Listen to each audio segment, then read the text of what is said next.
And hello, students. It is I, your teacher in history, Mr. Jacobson. I'm excited to be here with you and to finish out our final our final segment in feudal Japan. And that will be it for Japan, and we'll head over to the Middle Ages. So, a lot of exciting things to talk about today. This one will not be as long as the other one, so I'm sure you're really devastated, but you're just gonna have to find a way to accept that. So, let us begin. So, this is our second part of Japan. You've seen this before, but now I'm showing you it with the the similarities between uh, Japanese feudalism and the European feudalism, which happened very similar times in history. A political and economic and social system based on loyalty, the holding of land, and military service. So look here at the very top. So minus the emperor, who's more of a figurehead, the real person in charge of Japan is the shogun. Similarly, in Europe, the real person in charge, or the person in charge, was the king. And then if you move down, the king would have lords. Lords would own certain lands, and as long as they were loyal to the king, they would maintain those lands and those rights and privileges. And the shogun, they had daimos, and daimos were the same. They had land, and as long as they were loyal to the shogun, they maintained such things. And then underneath the lord on the European side, you had knights, and so also the daimos had samurai who were loyal to them and would fight for them and would protect their lands to make sure that they're safe. And of course, on both sides, they had peasants each. So this is the code of chivalry. Chivalry. So we talked about Bushido, which is the Japanese code. It had like fidelity, honesty, virility, etc. And so the code of chivalry, we have justice, loyalty, defense, courage, faith, humility, nobility.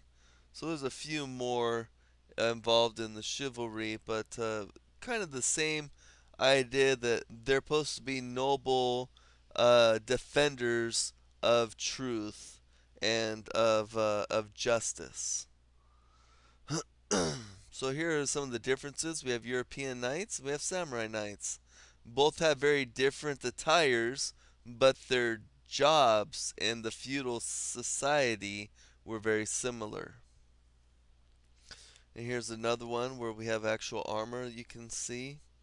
So you have the traditional European Britain armor, and here you have traditional samurai armor. So Zen Buddhism, a Japanese variation of the Mahayana form of Buddhism, which came from India through China. It reinforced the Bushido values of mental and self-discipline. So they felt that the values of Buddhism reinforce what Bushido meant to the samurai about being faithful, about being honest, being true to who you are inside, and not being corrupted by power or money. So we had the Mongol invasion, as you all know. The Mongol invasion failed. They had 4,400 ships and about 140 men, but due to the what they call the kamikaze, which means divine wind, the wind stopped them, and they were not able to invade in the numbers that they needed to win. In the Ashikaga Age, we have here it lasted for looks like a little over 200 years. Not too bad, huh? So the shoguns fought for power. Laws are unclear, less efficient than the Kamakura, and the armies of samurai protected the country. So you have during this time when laws are unclear, that's always a bad thing. There needs to be clear laws because that means that there's order And during this time, apparently, with unclear laws, there isn't order, and order leads to confusion, and confusion usually leads to suffering. So, we have the Osaka Castle. Look at this beautiful castle here. Not quite the traditional castle that you see in Europe, but kind of the same idea. We have the Hiroshima Castle Gate, and here we have a castle in Wales. So we have the Hiroshima one off the water, very pretty. And here's a castle here in Wales. Here's another castle, it's in England.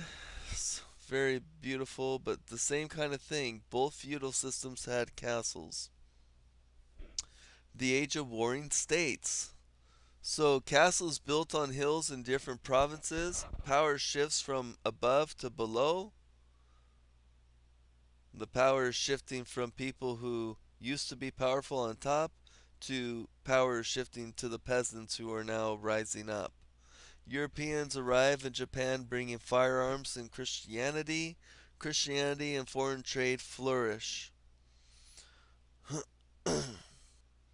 So we have Oda Nobunaga, and this individual, he's kind of considered ruthless. He used firearms to defeat armies 10 times larger than his own. He banishes the last of the shogun Ashikaga and unifies a large part of Japan. So, uh, ruthless, but apparently unified, and when things are unified, at least there's a little more order going on. We have a Catholic Jesuit.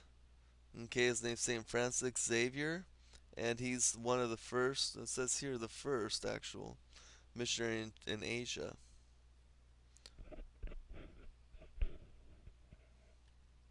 Okay, so Toyotomi Hideyoshi, many consider him as the greatest of their country's founding fathers.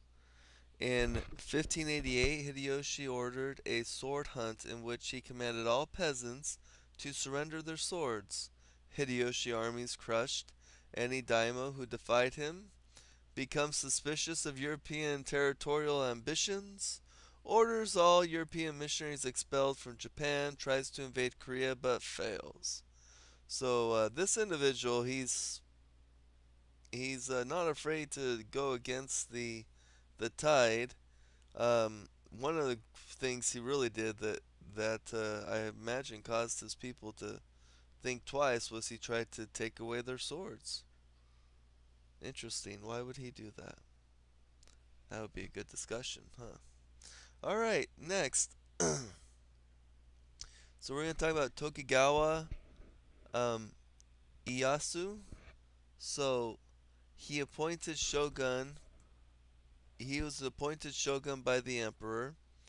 There are four class systems laid down with marriage restricted to members of the same class. So under this time, they're saying, okay, look, if you're a warrior, you have to marry a warrior or a warrior's daughter. If you're a farmer, you have to marry a farmer.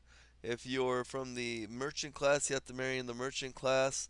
And so people were stuck in those classes.